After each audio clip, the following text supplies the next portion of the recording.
This week, the battle between Apple and Epic continues as it crosses international waters. So without further ado, let's go ahead together as a people and take it out.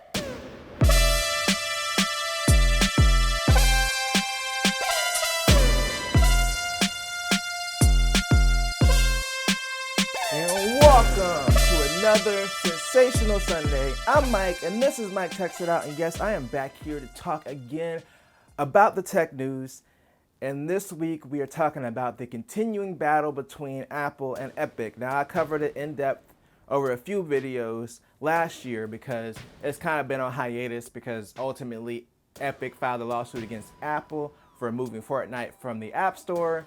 And also technically Google, because they also removed Fortnite from the Google Play Store for violating their policies regarding taking payments using their own payment system. So in a nutshell, that's basically how it started.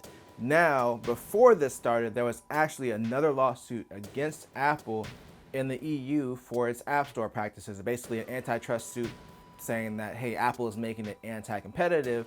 And this suit's been going on for a while. Spotify is part of it and a few other notable companies. So now Epic has decided to go ahead and throw down where it go down, and they've also joined the suit in the EU. And it makes a lot of sense because I mentioned this in one of the previous videos. I was like, Apple already has this pressure in the EU because they have an antitrust suit going on there. So it makes sense that Epic will go ahead and hop on that train and try to get on there with that other suit because there's a lot of companies involved in that already.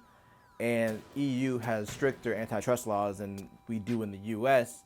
So I think that they feel like they have a better chance of victory there. But of course, with everything going through the court system, it's going to take like 800 years to get resolved. And in the meantime, people still can't play Fortnite on iOS devices. So it sucks for the users that really enjoy playing Fortnite on their iPhone or their iPad. But Epic is out to prove a point, so I don't think they really care that much. They're just trying to frame Apple as the bad guy, but again, they were the ones who violated the policy that got them removed from the App Store in the first place, and then they tried to go and blame Apple and put out this whole advertisement. The whole thing was stupid. It was dumb. But yeah, it'll be interesting to see how this turns out because if Epic does win, or if this EU case does go through, it could have effects on us in the US either way because basically Apple will be forced to loosen up their policies and allow more content on the App Store, maybe allow creators on the App Store that they didn't want to because it competes directly with them, or maybe they won't be able to take the 30% anymore, like 30% cut they take from app developers, which they actually did change recently. So any app that makes less than $1 million a year, they actually take a lesser percentage. I also covered that as well in the previous video.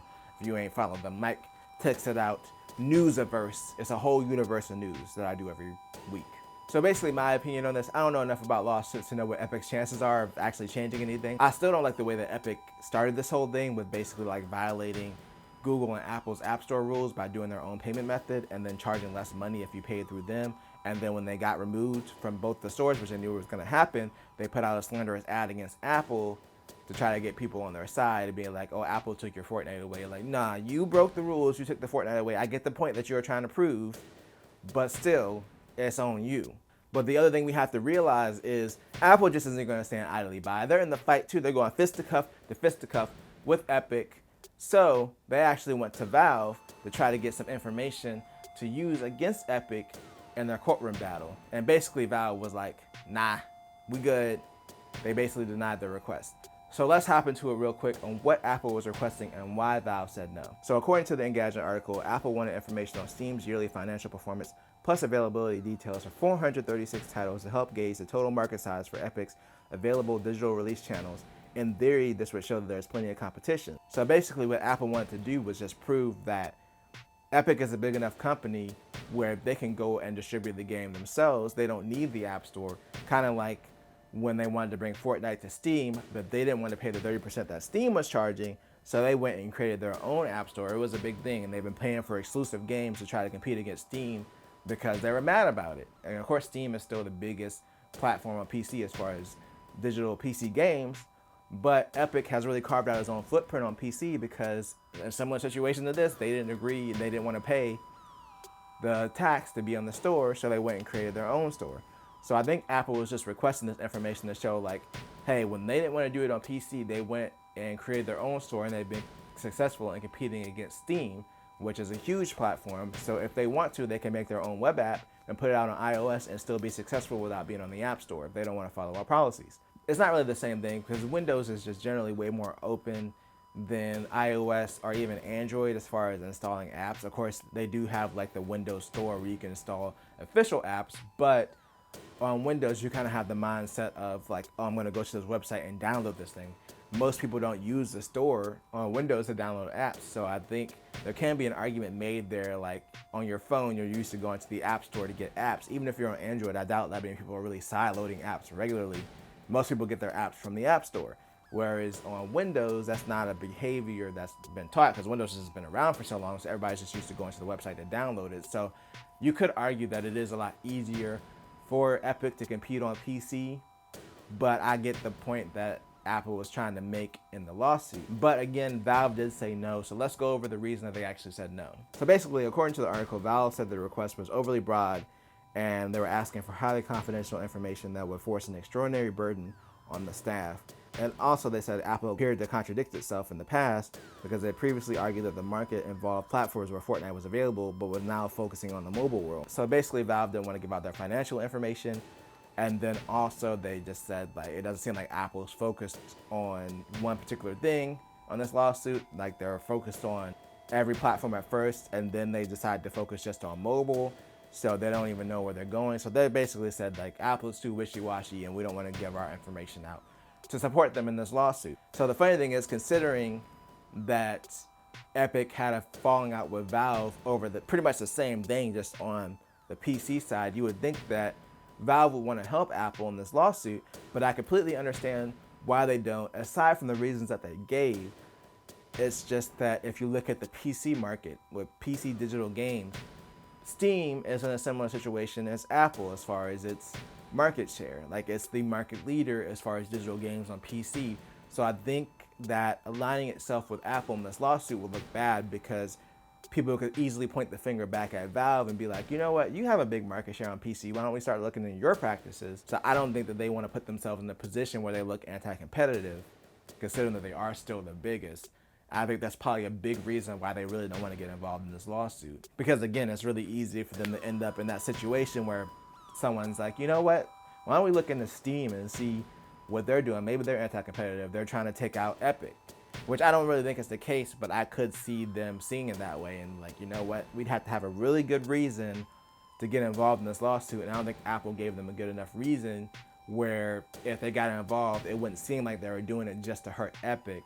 So basically, I think Apple would have had to give them a really good reason to join this lawsuit that wouldn't make it look like they were doing it solely to just hurt Epic, because that might look anti-competitive on Steam's end. So I think that's probably another big reason why they said no. So it'll be interesting to see how this turns out. If Apple is on the losing end, that could bring some major changes to the App Store. So do I think that ultimately, if Epic won, that they'd be allowed on the App Store with no fees and they'd be able to do whatever they wanted to? No, I don't think that that's going to happen. I think that if Epic wins, then Apple would be forced to change their policies, probably to have more consistent policies, because it's been stated that certain developers get special treatment on the platform, and then also probably to take less of a fee and have less stringent guidelines as far as getting on the App Store. It could possibly mean that they allow third-party payments, but I don't see them not charging a fee at all. It could be like a thing where if you use your own payment method, you still have to pay us this amount of money, per month to use that on our platform. And it has to be, kind of vetted first just to make sure it's safe. I don't think Epic's going to get what they want, which is basically like to have their own app stores on iOS and Android, or to basically not have to incur any fees. I don't think either one of those things are going to happen. So before we hop out of here for the day, I just want to cover one more follow-up story about a story we talked about last week with CD Projekt Red getting hacked and their source code getting stolen and possibly sold online. So CD Projekt Red is actually doing an intelligent thing, and it's battling them using DMCA Takedown Requests. So basically, there's been at least 2 Twitter users that have shared like links to the source code or related to the source code, and they've issued, legal requests for them to take that information down. And that makes the most sense because, like I said last week, it doesn't even make sense for someone to even want to buy that code, because as soon as you try to use it, like, you're going to get sued. by CD Projekt Red because it's their code.